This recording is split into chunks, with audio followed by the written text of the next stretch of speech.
Accusing the Iran for everything, I think that is not necessary and also is not beneficial for the both countries. I think that when we say that Al-Qaeda has relation with Iran is completely a joke.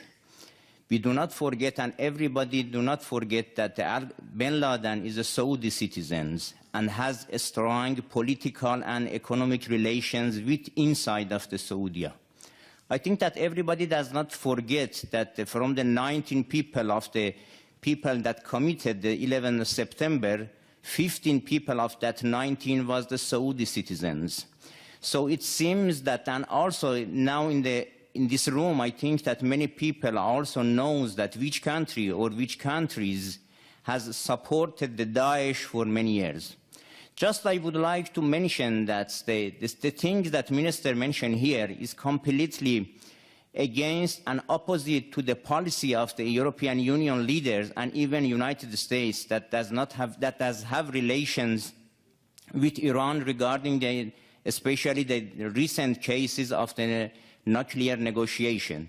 And also there's some kind of the relations that also Iran has with other regional countries shows that Iran also has some kind of the logical policy. Inviting Iran to present in the coalitions that for the things that for them solving the problem in Syria shows that Iran is a main partner for the solving the problem in the Syria. That's all. Now on the third issue, the Honorable Consul General from Iran, I didn't say anything that was not based in fact. Doesn't the Iranian constitution say export the revolution? Doesn't the constitution say take care of the Shia, the dispossessed, as you call them? Didn't Iran create Hezbollah? Didn't Iran attack more than a dozen embassies inside Iran in violation of all international laws? We didn't attack them. Iran did. Didn't Iran manage, plan, and execute the 1996 attack in Khobar Towers against the American Marines? Yes, they did. The control officer was Brigadier General Sharifi. You're a military attaché in Bahrain. The bomb maker was Hezbollah. The explosives came from the Bekaa Valley. The top 3 leaders of the plot escaped and have been living in Iran ever since. Isn't that sheltering terrorists? One of them we captured last year in Lebanon with an Iranian passport, not a Saudi passport, even though he's a Saudi citizen. Isn't that aiding and abetting terrorists? We didn't make this up. When the explosions in Riyadh happened in 2003, Saif al-Adl was in Iran along with Saad bin Laden, the chief propaganda person for Al-Qaeda, and 4 or 5 other people, senior leaders. Iran harbored them and protected them. We asked for them to be extradited. It was refused. Some of them are still in Iran. We didn't invent this. This is the fact.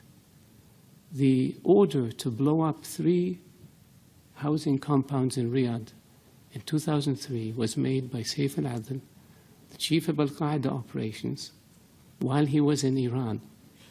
We have the phone conversation on tape. We didn't make this up. Ronald Reagan used to say that facts are stubborn things. They are stubborn because you can't get around the fact. Hezbollah is a terrorist organization. Attacking embassies is very clear. They don't just blow themselves up. Somebody does it. Killing diplomats. Diplomats don't commit suicide by shooting themselves 3 times. Somebody is responsible. Iranian agents have been linked to terrorist attacks in Europe, to terrorist attacks in South America. We didn't make this up. This is the world. This is evidence. And so, yes, we wish and hope that Iran, a great nation, can be a great neighbor to us. But it takes 2 to tango. It takes willingness to give up this expansionist, aggressive policies and return to international norms and behaviors if you want people to deal with you. And our hand is extended to Iran. It has been for 35 years. But what we get in return are diplomats killed, embassies blown up, terrorists. We have Iranian agents captured in Saudi Arabia for plotting terrorist attacks. We stopped 4 shipments of weapons that Iran was trying to smuggle to the Houthis in Yemen. We have explosives that Iran tried to smuggle into Saudi Arabia, Bahrain, Kuwait. This is not fiction. And this is not child's play. This is aggressive behavior. This is unacceptable behavior. This is behavior that violates all norms of international behavior and international law. That's why Iran is designated as a state sponsor of terrorism, and that's why Iran is sanctioned for its support of terrorism, not by us, by the international community.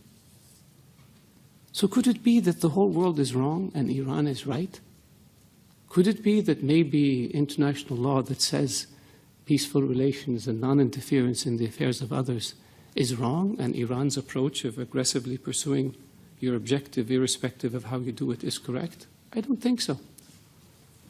So if you want a Saudi official to not be critical of Iran, behave in a way that doesn't expose you to criticism.